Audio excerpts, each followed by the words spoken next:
King Solomon, known far and wide as the wisest man to ever live, was uniquely blessed by God. He possessed unparalleled wisdom, extraordinary wealth, and immense power. Yet, despite these blessings, his life ended in tragedy. What went wrong for such a remarkable king? How did someone who was so favored by God come to end his days filled with despair, regret, and spiritual ruin? Join us as we delve into the untold story of King Solomon's final day. A day spent reflecting on his many glories, his tragic downfalls, and the devastating consequences of turning away from God. Discover how the man who once declared, "Everything is meaningless," came to that heartbreaking conclusion, and what his story can teach us today. Stay with us. By the end of this journey, you'll walk away with powerful lessons from Solomon's life. Lessons that can still impact us profoundly today. What can we learn from his mistakes? How can we avoid the same traps that led him astray? Solomon's story isn't just about a king. It's about anyone who has ever struggled with pride, temptation, or the pull of worldly desires. If this story speaks to you, please take a moment to hit the like button, subscribe to our channel, and click the notification bell so you never miss an update. Your support allows us to continue bringing you these impactful biblical stories and their life-changing lessons. We also encourage you to share your reflections with us in the comments below. What resonated most with you about Solomon's journey? We love hearing from our community and fostering meaningful discussions. Don't forget to share this video with your family and friends, as the lessons found in Solomon's story are truly timeless and meant to be shared widely. Now let's dive deep into the final chapter of King Solomon's life. Together, we'll uncover the ultimate truth behind his incredible rise, his catastrophic fall, and the heart-wrenching end of the wisest king Israel ever knew. This is a story that just might transform the way. Solomon's journey began with incredible promise. As the son of King David and Bathsheba, he was handpicked by God to succeed his father on Israel's throne. From the very start, his reign was marked by divine favor and guidance. In 1 Kings 3 verse 5, we read about an extraordinary moment when the Lord appeared to Solomon in a dream at Gibeon, offering him a chance to ask for anything he desired. In response, Solomon made a request that would define his entire legacy. He didn't ask for wealth, long life, or the destruction of his enemies. Instead, he humbly asked God for something far greater. Give your servant a discerning heart to govern your people, and to distinguish between right and wrong, for who is able to govern this great people of yours? 1 Kings 3 verse 9. God was deeply pleased with Solomon's selfless request. Not only did he grant Solomon extraordinary wisdom, but he also promised to bless him with riches, honor, and a long life, on the condition that Solomon remained faithful to God's commands. 1 Kings 3 verse 10 to 14. Solomon's wisdom was immediately put to the test in a now famous story. Two women came to him, both claiming to be the mother of the same infant.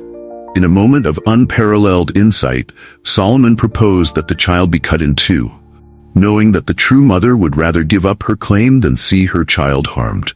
This account, found in 1 Kings 3 verse 16 to 28, left the nation of Israel in awe of Solomon's God-given discernment and cemented his reputation as a wise and just ruler.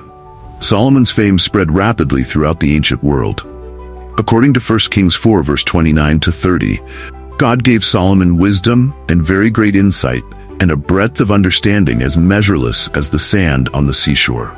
Solomon's wisdom was greater than the wisdom of all the people of the East, and greater than all the wisdom of Egypt. His incredible intellect and understanding were unmatched. He wrote 3,000 proverbs and over 1,000 songs, 1 Kings 4 verse 32, touching on themes as varied as leadership, nature, and faith. It wasn't long before his reputation reached the ears of foreign rulers, such as the powerful Queen of Sheba. The Queen of Sheba traveled a great distance to meet Solomon, seeking to test him with challenging questions. After witnessing his wisdom and experiencing his kingdom's splendor, she was utterly astonished. In 1 Kings 10 verse 6 to 7, she admitted, "The report I heard in my own country about your achievements and your wisdom is true. But I did not believe these things until I came and saw with my own eyes. Indeed, not even half was told me. In wisdom and wealth, you have far exceeded the report I heard." Her words highlighted the magnitude of God's blessing upon Solomon, blessings that extended not only to him personally, but also to the entire nation of Israel. Perhaps Solomon's crowning achievement was the construction of the temple in Jerusalem, a task his father, David, had long dreamed of completing. The temple, described in 1 Kings 6, was a masterpiece of architecture and craftsmanship, constructed with cedar from Lebanon and adorned with gold, silver, and bronze. It took 7 years to complete and became the spiritual epicenter of Israel, a sacred space where God's presence dwelt among his people. 1 Kings 8, verse 10-11. When the temple was finished, Solomon led Israel in a heartfelt prayer of dedication, recorded in 1 Kings 8, verse 22-53. In his prayer, he exalted God's greatness and asked him to hear the prayers of his people whenever they turned toward the temple in faith. During Solomon's reign, Israel reached unprecedented heights of wealth, power, and influence. His kingdom became a beacon of prosperity, drawing traders, scholars, and rulers from across the ancient world. 1 Kings 10 verse 23-24 says, King Solomon was greater in riches and wisdom than all the other kings of the earth. The whole world sought audience with Solomon to hear the wisdom God had put in his heart. His annual income in gold alone was staggering. 1 Kings 10:14 reports it as 666 talents, or over 25 tons of gold per year. His throne, made of ivory and overlaid with pure gold, stood as a symbol of his unmatched authority. 1 Kings 10 verse 18-20. Yet with this immense wealth came temptation. Solomon's power and influence led him to form alliances with surrounding nations, many of which were sealed through marriage. This was in direct defiance of God's commands. 1 Kings 11 verse 1-2 tells us that Solomon loved many foreign women, including Moabites, Ammonites, Sidonians, and Hittites. These were nations that God had specifically warned the Israelites not to intermarry with, saying they would surely lead his people away to worship other gods. But Solomon ignored this command.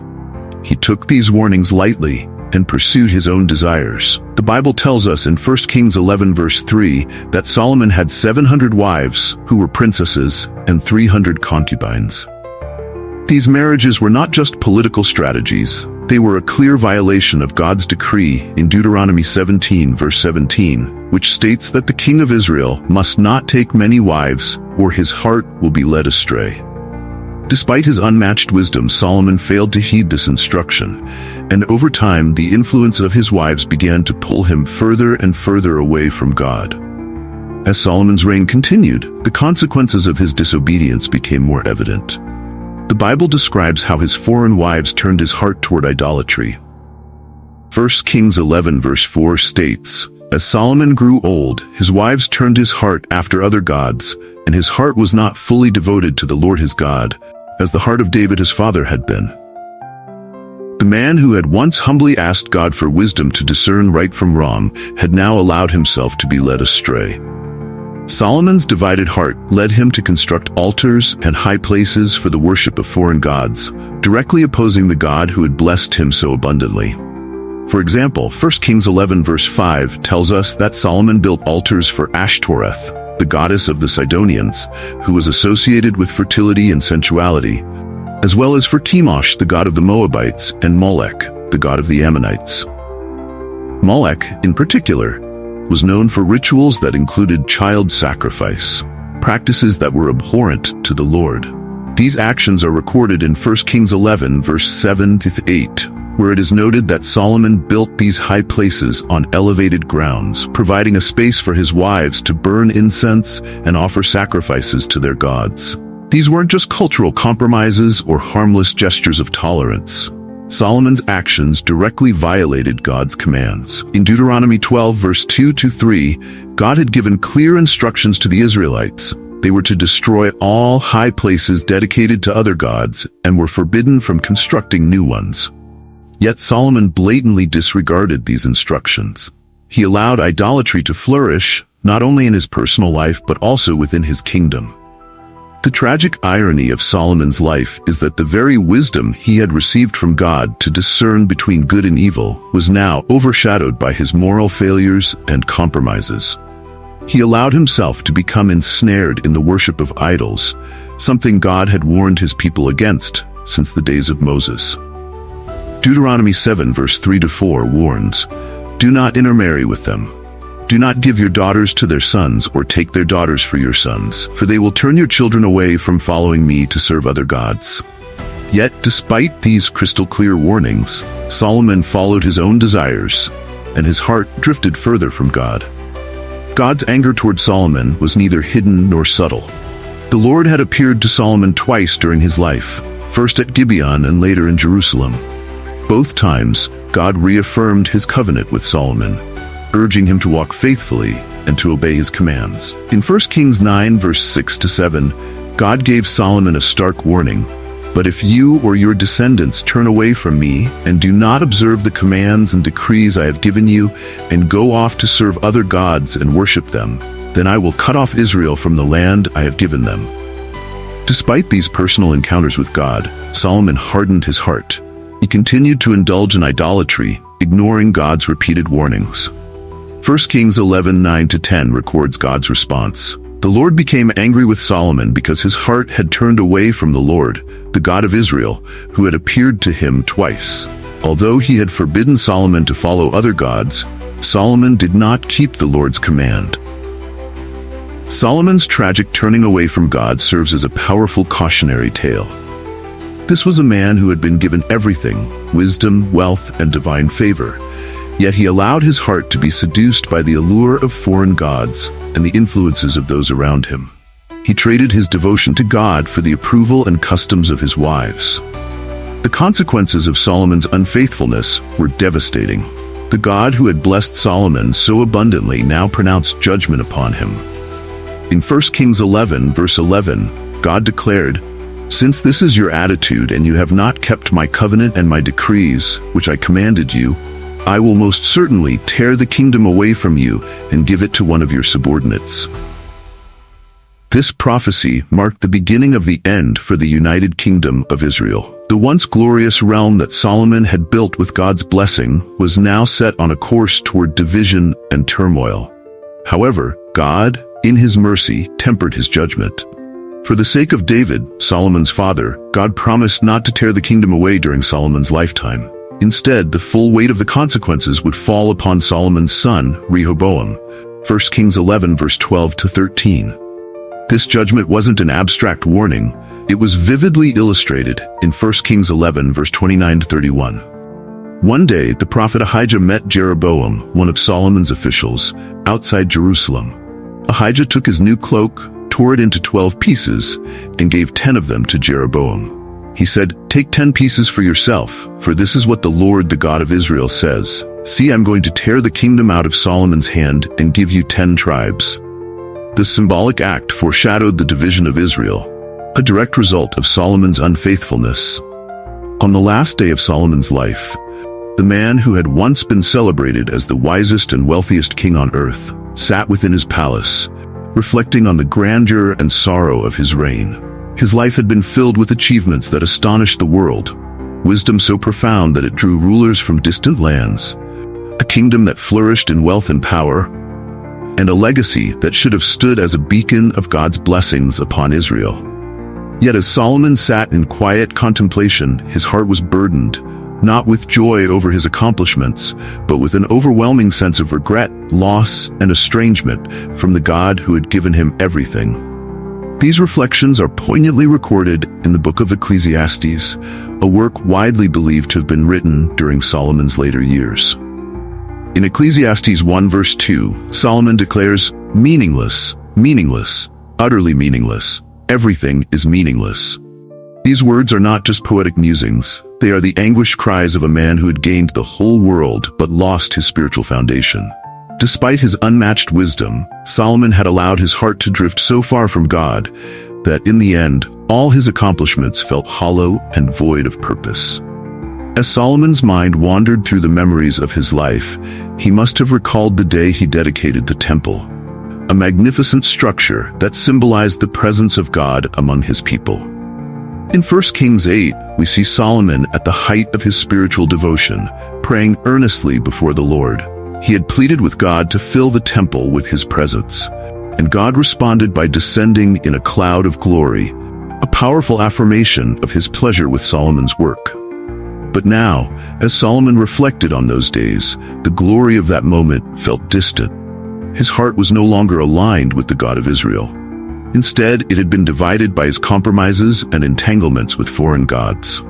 In Ecclesiastes 2 verse 10-11, Solomon confesses the futility of all his worldly pursuits. I denied myself nothing my eyes desired. I refused my heart no pleasure. My heart took delight in all my labor, and this was the reward for all my toil.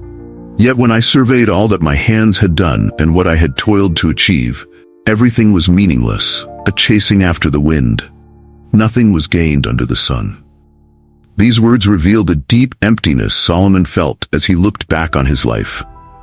Despite all the wealth, pleasure, and accomplishments he had amassed, he realized it was all for nothing, without a steadfast relationship with God. During his lifetime, Solomon had enjoyed unprecedented prosperity.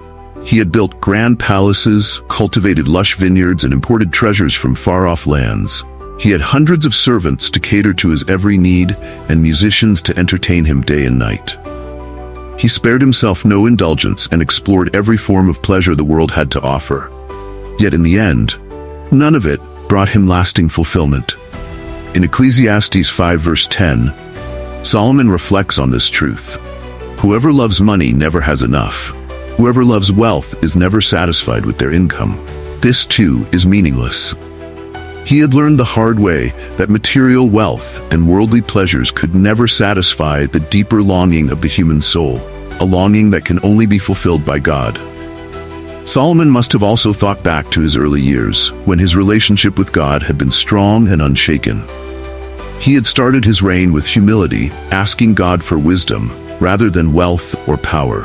God had not only granted his request, but had poured out blessings beyond measure. The young Solomon had written in Proverbs 3 verse 5-6, "Trust in the Lord with all your heart, and lean not on your own understanding.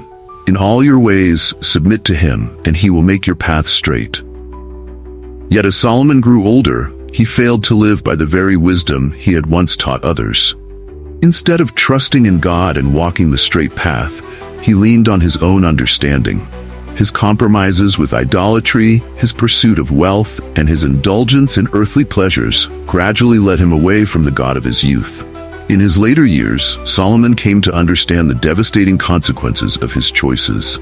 His divided heart had not only led to his own spiritual decline, but had also set a dangerous precedent for the nation of Israel.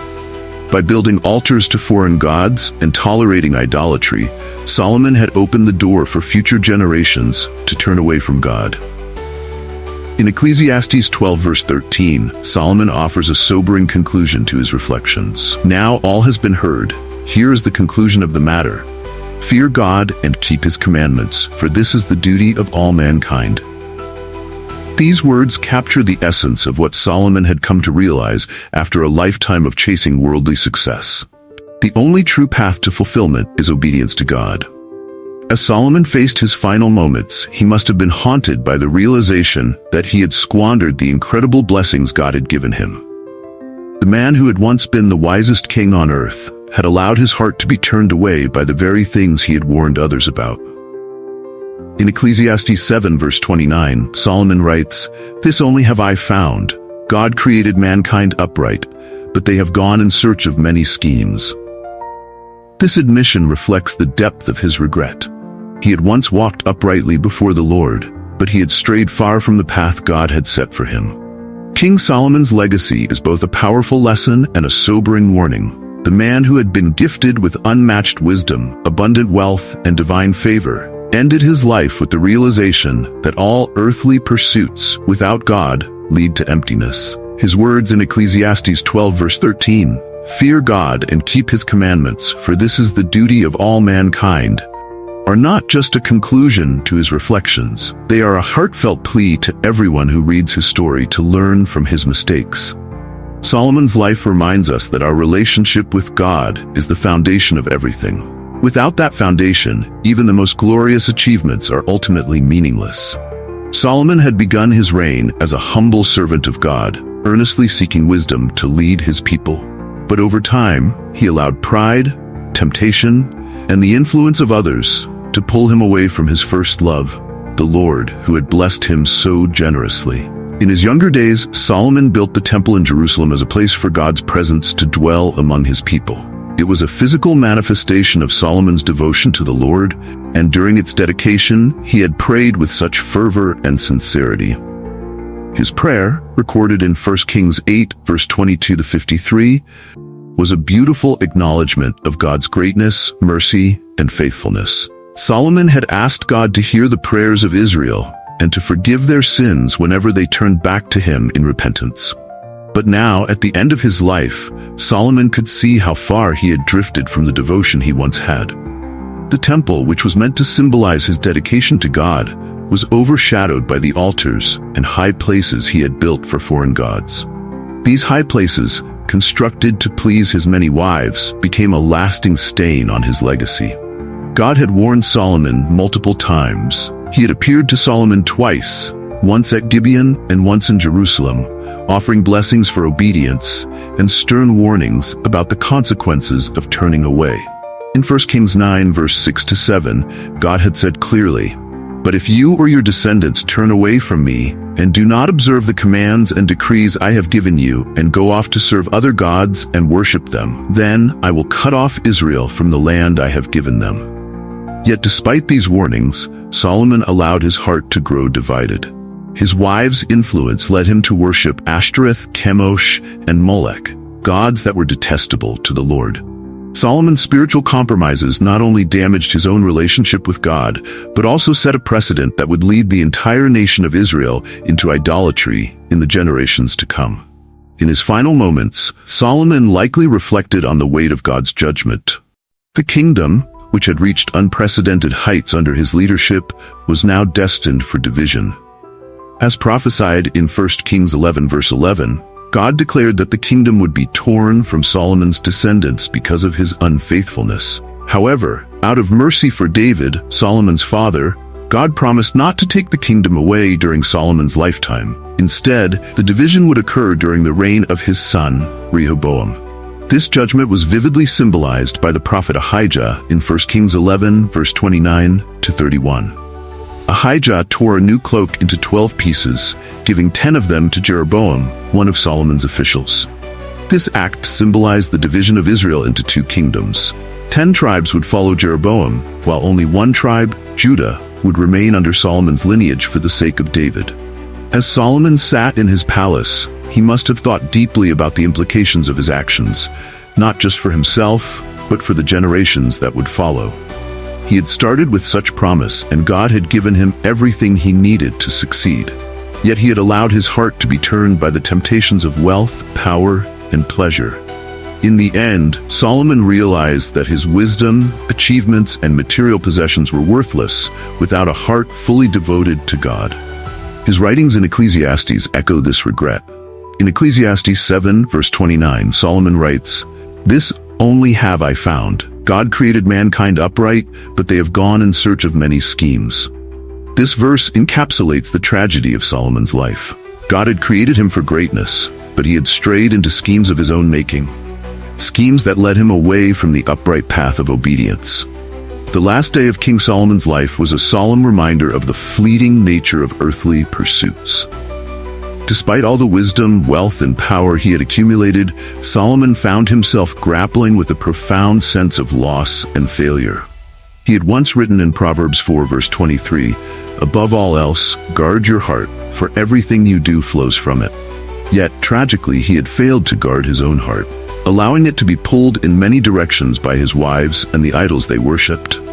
Solomon's story is a powerful warning to us all. It reminds us that no amount of success, intelligence, or prosperity can replace a heart that is fully committed to God. His life shows us that it's not how we start, but how we finish, that matters most. The man who had once been celebrated as the wisest king on earth ended his life, reflecting on the emptiness of his pursuits and the consequences of his disobedience. Yet even in the midst of his sorrow and regret, Solomon leaves us with a profound truth, one that he learned through the highs and lows of his extraordinary life. In Ecclesiastes 12, verse 13, he concludes, "Now all has been heard. Here is the conclusion of the matter. Fear God and keep his commandments, for this is the duty of all mankind. This is the ultimate lesson of Solomon's life. Despite his failures, despite the pain of his mistakes, he came to understand that the only thing that truly matters is a life lived in obedience to God.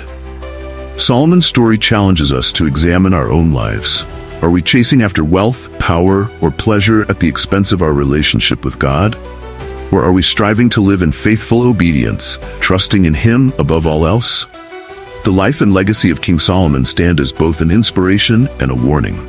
His wisdom, achievements, and blessings remind us of the incredible things God can do through those who seek Him. But his downfall reveals the dangers of pride, compromise, and losing sight of God's commands. Let us learn from Solomon's mistakes.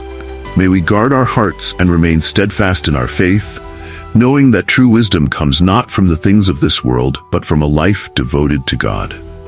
As Solomon himself reminds us, fear God and keep his commandments, for this is the duty of all mankind. Thank you for joining us on this journey through the life of King Solomon. If you found this story meaningful, please like this video, subscribe to our channel, and share it with your family and friends. Remember, the greatest treasures in life are not found in what we build for ourselves, but in the relationship we cultivate with our Creator. True wisdom is found in walking faithfully with God, now and always.